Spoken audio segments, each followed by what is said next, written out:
And this is for all of the simple Simon black people who only think that, oh, it's about, I'm Trump, I'm having money in my pockets, not understanding the larger game, understanding that it was a charade for him to pardon Larry Hoover, knowing full well he will never get out of prison because of what's happening in Illinois. And so now you got black folks like, oh man, Trump pardoned Larry Hoover, Trump pardoned NBA young boy on his gun charges, and not realizing that they don't give a damn about folk voting, because this is why. Yesterday, we talked about how the Trump Department of Justice is suing North Carolina. This is the headline on Fox News' website. DOJ sues North Carolina over voter rolls. Here's the key. Department of Justice sued the state of North Carolina and the North Carolina State Board of Elections on Tuesday for allegedly failing to maintain an accurate voter list. They claim that they are violating the 2002 Help America Vote Act. Let's be real clear. Republicans never gave a damn about the Help America Vote Act. And what people need to understand is, because you might be asking, well, Roland, I don't understand what the big deal is with North Carolina. Here's why. Because North Carolina is on its way to becoming Georgia. North Carolina elected, although Donald Trump won North Carolina in the presidential race, North Carolina elected a Democratic governor, a Democratic lieutenant governor, a Democrat attorney general, a Democrat in the Secretary of State, which is why the Republican North Carolina legislature changed the laws, and they took all of the power of the State Board of Elections away from the governor, away from the Secretary of State, and gave it to the state auditor because he's Republican. Now, for the folks at home who are going, well, I still don't understand, it's because there's a guy named Tom Tillis who's on the ballot next year. Who is Tom Tillis? He's the architect of the voter suppression laws that North Carolina put in place after Obama won North Carolina in 2008 by 14,100 votes. He's up for re-election next year. They are scared to death that he is going to lose re-election. So they're scared that Ossoff will get reelected in Georgia and that they'll win North Carolina. They could have won North Carolina last time if Cam Cunningham had not been cheating and doing it during the campaign and lost by 3 points and got busted for it. But that's neither here nor there. They know what's going on. North Carolina in the Black Belt in East North Carolina, if Democrats had any sense whatsoever, they'll be pumping massive amounts of resources to turn black people out. You could actually flip that state. So I need people who are not paying attention to understand that the Trump DOJ is trying to weaponize the Help America Vote Act because they want to wipe hundreds of thousands of people off the voting rolls in North Carolina, in Georgia, and in other places to make it easier for them to win. That is why they are doing this. Greg, you're on mute. Okay, thank you, Roland. And one day, maybe one day soon, maybe not, but one day for sure, the true story of the election of 2024 will come out, and we'll see how voter manipulation, voter suppression, and other tactics were used in addition to voter suppression and disinformation to deliver the vote at the top of the ticket. You've been reporting on this for a very long time, Roland. I'm talking specifically about North Carolina. You know, you've covered it with a laser focus, and we know that Russell Vogt, the ideologically misshapen clown who's the quarterback of Project 2025 and the really intellectual architect, along with Kevin Roberts, of a great deal of what the clown has been signing, including that executive order that spoke to this question of quote unquote voter integrity. And for those who have the memory beyond the memory of a fruit fly, like too many people in this society, as you say, watching commercial news, entertainment, mass media, you will remember that the chapter in Project 2025 on voter voting rights, which is really a voter suppression chapter, was written by Hans von Spakovsky, one of the chief architects of voter suppression in the first Trump administration. We understand that you're absolutely right. They are desperate. This should encourage everyone, however, because in their desperation, what they are showing is they don't have another hand to play.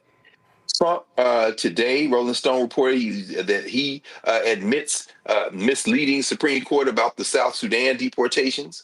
Pam Blondie is a human joke at the Department of Justice. No one takes her seriously, who's a reasonable human being.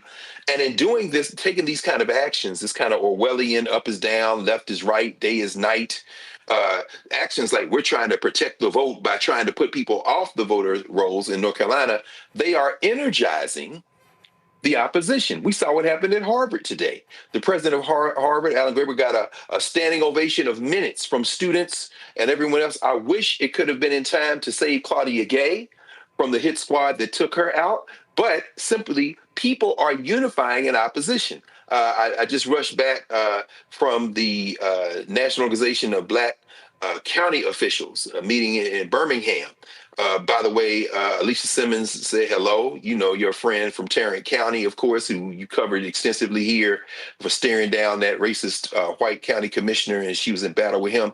But the talk of the conference, one of the things they were talking about is how do we come together to resist at the local level? You've been saying this forever. All politics is local. This is very much the politics of distraction. In North Carolina, as Reverend Barber has been saying for over a decade, since they started Moral Mondays down there on the steps of the Raleigh State Legislature, all we have to do is organize. As Gary Chambers has said on these airwaves to you in conversation over and over again in Louisiana, the South is not red. The South is unorganized. And so we just don't get distracted. If we do the work, all of this theater will amount to nothing, and they will indeed have their political backs broken by the organized people. And that's why, again, why this channel is so important, because you're bringing this to light, you're putting it in people's faces, and that allows us to have a reasoned, thinking conversation about it that will lead to action. You know, it is absolutely imperative, Reese, that people really understands why we have to connect the dots. Because what they're trying to do, they're trying to play black people small. They're trying to say, oh yeah, we gonna put a couple of coins in your pocket, but while you think that we're doing that and we're actually not, we're gonna completely eradicate this entire infrastructure over here. Mm-hmm. And see, what you then have is, then you got these Simple Simon Negroes who love talking about the black boule, the black boule, the black boule, oh, the black boule, the black boule, the black boule. They love talking about that, and they have no idea what the hell they're talking about.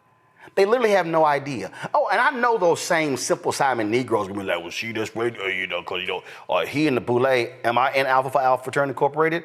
Absolutely. Yep. Am I in Prince Hall Masons? Yes. Am I in Sigma Pi Phi Fraternity Incorporated, the boule? Absolutely. Are there other male organizations? Absolutely.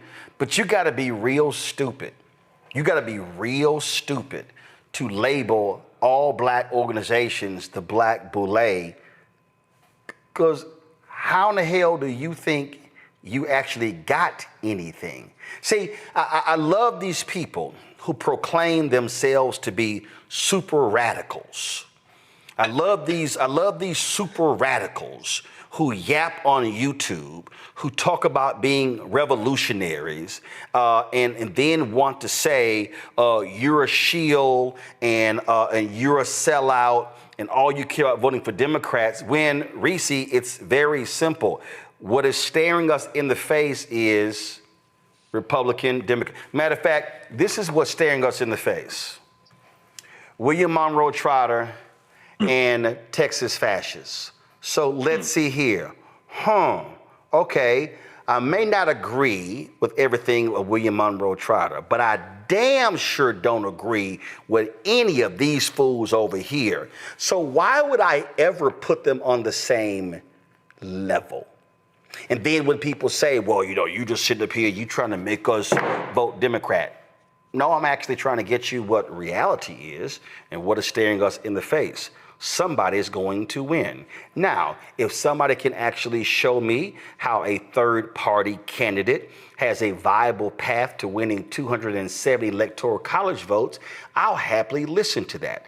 Last I checked, I don't think Jill Stein got one electoral college vote, even in New Hampshire or even in Nebraska, where they do it by congressional district. So when I am talking about how we should vote and who we should vote for, I'm looking at fundamental policies, and it doesn't mean that, this side over here is somehow all perfect. Let me remind people, Reese, that one of the reasons why the Affordable Care Act was not a popular bill, it was not because more than a majority of Americans hated the Affordable Care Act. The reason more than a majority of people did not support the Affordable Care Act, because there was a significant number of progressives who felt the Affordable Care Act did not go far enough. They wanted the single payer option.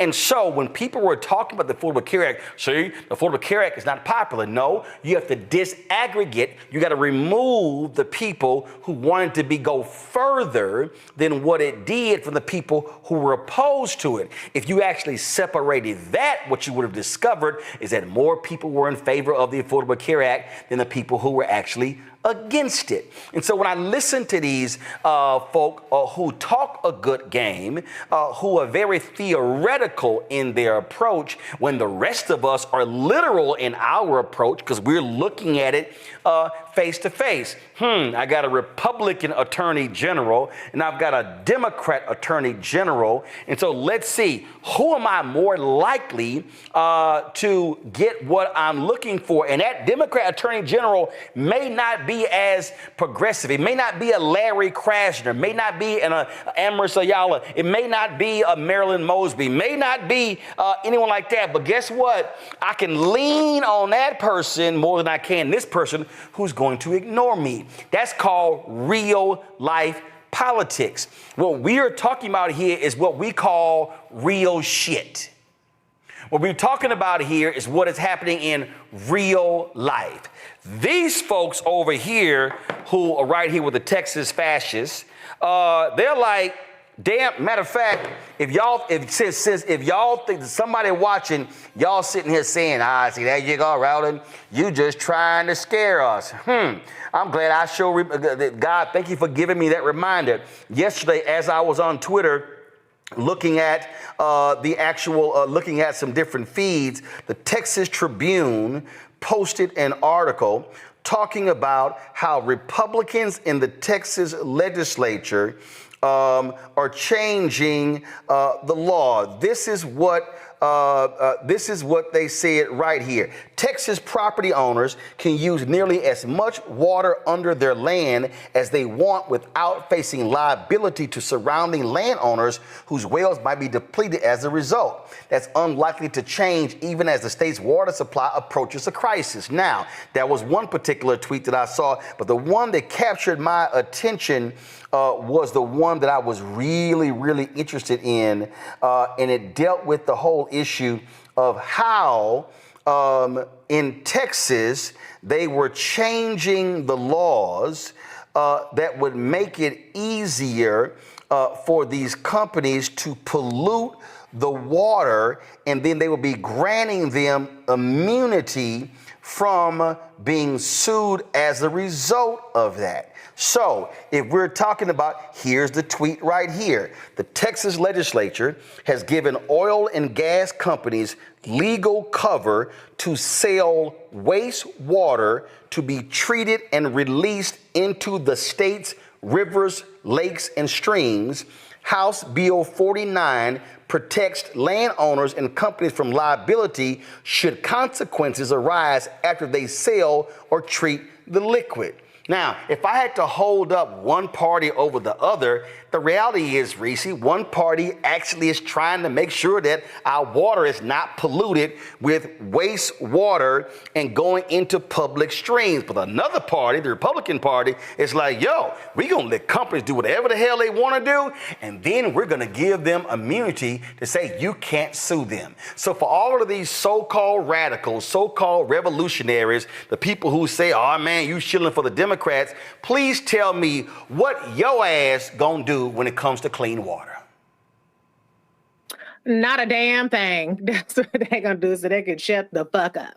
Okay, people call me Boule. I take it as a compliment. I'm not a part of any organization, but what you're saying is I'm successful. Thank you. I'm very happy to be successful. I work very hard to be here. And for me to be a so-called Democratic shield, there's people still who want to throw up every time they see me because I was on their ass 5 years ago now. I had a whole ass baby and people still mad about some shit I said in 2019. But I wear that as a badge of honor as well. The reality is, if you have more smoke for anything that's said on this show to try to connect the dots and educate people about the policies, the implications of those policies, and 10 steps down the line, because I promise you what we're seeing here today in this administration is the things that we warned about time and time and time again on this show from years back up until now. What we've seen with U.S. citizens being arrested and under ICE holds was what we warned about when Texas, Louisiana, and Florida and Georgia were passing laws empowering state police to arrest people under the suspicion of being illegal here illegally. And so if you have more smoke for anything you've heard on this show than you do for the fact that this administration canceled consent decrees that arose out of the protest of George Floyd and Breonna Taylor, if you have more smoke for what you hear on this show than for the fact that Elon Musk is putting data centers that are polluting the air and the environment in Memphis,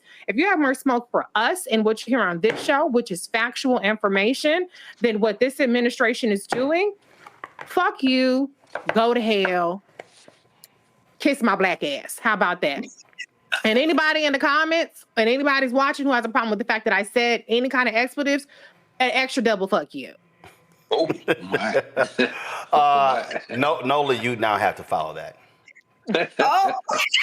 Oh Lord, the people on Blue Sky gonna go crazy. All the things that Reese said, exclamation point, exclamation point, exclamation point. I was talking to my best friend the other night and she was like, where the alphabet crew at? The FBAs, the ABCs, DOSs, like what? Where they at? Talking about everything that's been reversed, the attacks, the blatant attacks on Black folks, especially Black women. Let's talk about our unemployment rates. That's going, high. I'm glad that you brought up the issue around water, because the first thing that I thought about was the environmental rollbacks, especially in a part of the world where I'm from. There's been a combination over the years between oil spills and these different regulatory fights over, where people fish and where they actually make their living. One of the things I would fight with some of my cousins who actually kind of subsisted on, some of those, fishing. They made their living, fishing. Like, why would you support a party and a person who doesn't care about environmental protections, who doesn't care about regulation? It makes no sense, right? And so what's really interesting about this argument is it is very clear, Roland, like you rolled out, there's a party that cares about people and there's a party who does not care about people. It really is that simple. It really is that simple. Well, no, hold on. No. I want to rephrase that. That there are a lot of members of a party that care about people. But there are some Democrats that don't care about people, and those are the people that should be targeted. And so again, this is Why do you always interrupt me? Now, I'm interrupting you because I believe the distinction is important because it cannot be blindly in terms of party. There are some people with a D in front of their name who need to be defeated. And so I don't agree with that. I don't disagree with that. So, but I believe it's important for us to make the distinction so people understand that we're not offering a blanket immunity or cover for anybody with a D. We're saying that if you have a D in front of your name, we expect you to do some things on behalf of the people and not corporate interests. Go right ahead. Now that I am able to finish my thought, thank you very much. After you have gone to a linguistic chiropractor and you've now had an adjustment. Oh Lord. The policies speak very clearly that are for the people, which is my point about policies, not necessarily specific people. The policies speak very clearly about being for the people, which is my point, Roland Sebastian Martin. And yes, you have to hold people accountable, but you have to look at the policies. You have to look at the policies that don't care about what you got going on in your everyday life. And let's go back to the definition of fascism. It isn't about the individual. Right. They don't care about your life, right? So it's about those harmful policies. And I think it's very clear which group cares more about people and which group does not. And sometimes, and again, as a chiropractor, sometimes you got to crack that back in order to create an alignment. Hello, I'm Isaac Hayes III, founder and CEO of Fanbase. Listen to what I'm about to tell you. The window to invest in Fanbase is closing. We've raised over $10.6 million of our $17 million goal. That means there's room for less than 6,370 people to invest in Fanbase for the average amount. The minimum to invest in Fanbase right now is $399. That makes you an owner in Fanbase today. Go to startengine.com/fanbase to invest. Why? Because current social apps have taken advantage of users for far too long, with content suppression, shadow banning, harmful racist content, and no real tools for monetization and equity. Fanbase has over 1.4 million users and counting, allowing anyone to reach all their following and monetize their content from day one. Social media is the new TV, and whoever owns the apps that distribute that content have the opportunity to own potential billion-dollar companies. While big platforms with uncertain futures are failing to serve their users, Fanbase is stepping up to fill the gap. Don't wait until it's too late. Invest now, invest for yourself and your future. Go to startengine.com/fanbase and own the next generation of social media.